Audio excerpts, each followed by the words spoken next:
Ելենա Արշակյանի «Հարսնաձորի լեգենդը» հեռուստասերիալում Հայքը ազատության մեջ հայտնվելու հաջորդ իսկ առավոտյան չի սպասում ու չի ձգձգում։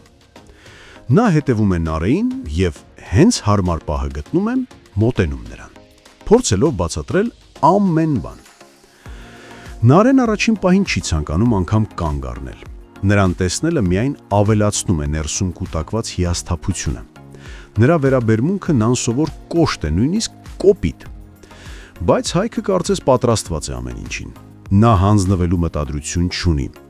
Ասում է, որ եկել է ոչ թե արդարանալու, այլ իր բացատրությունն տալու։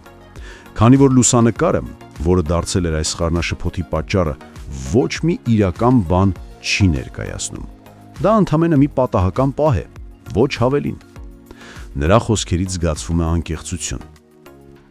Նարը լսում է, սակայն պատասխանում է, որ գուցե Հայկի համար դա պատահական է եղել, բայց Լիլիթը հաստատ այդպես չի մտածում։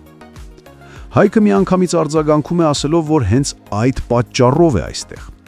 որպեսզի Նարեին համոզի, որ Լիլիթը իրականությունը աղավաղում է, ստեղծելով մի պատկեր, որն ընդհանրապես գոյություն չունի։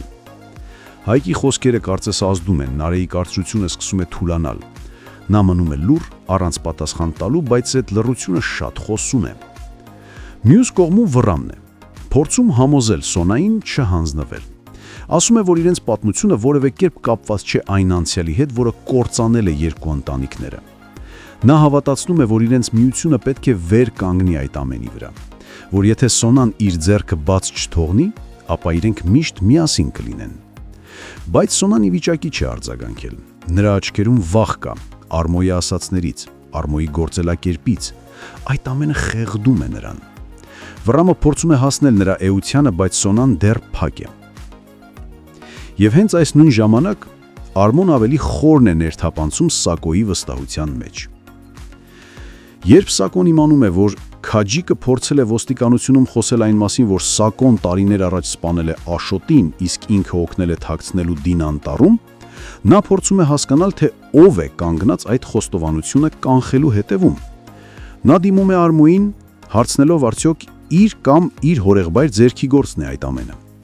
Արմոն էլ առանց տատանելու խոստովանում է, այո, հենց ինքն է հանձնարարել հորեղբայրը միջամտել ու կանխել Քաջիկի խոստովանությունը։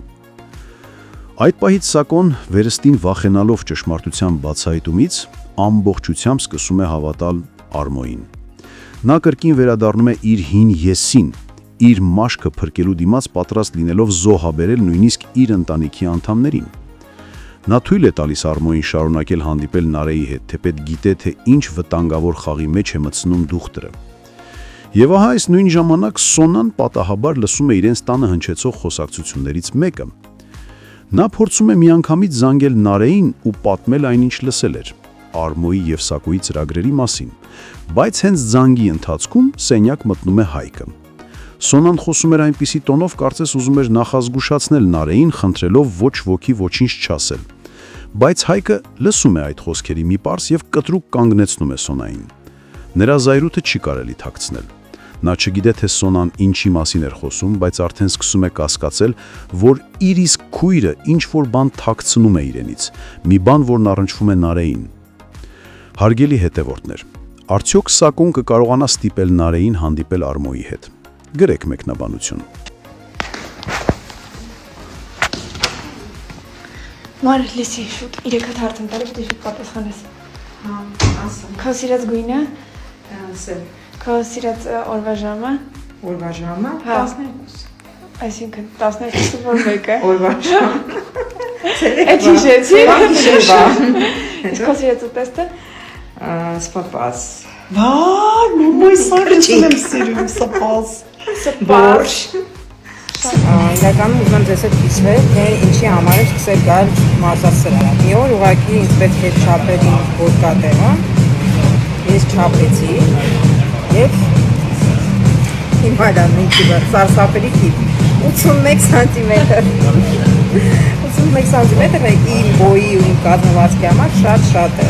Հիմա կասեք ինչ եմ ես գալիս մարզասրահ, հենց դրա համար, որ այս 81-ը գոնե դարձնել 70, մինիմալ իմ նպատակը։ Այնպես որ առաջ։ Ես ուզում եմ Շնորհակալություն հրապարի հայտնենք թերթը Եմին Արմենիա TV-ին լուսաբանելու համար, մեր նոր նախագծին անդրադառնալու համար եւ մեր ամուսնական զույգի երկու աստիճանաբանդակը մեզ հետ քաշ տալու համար։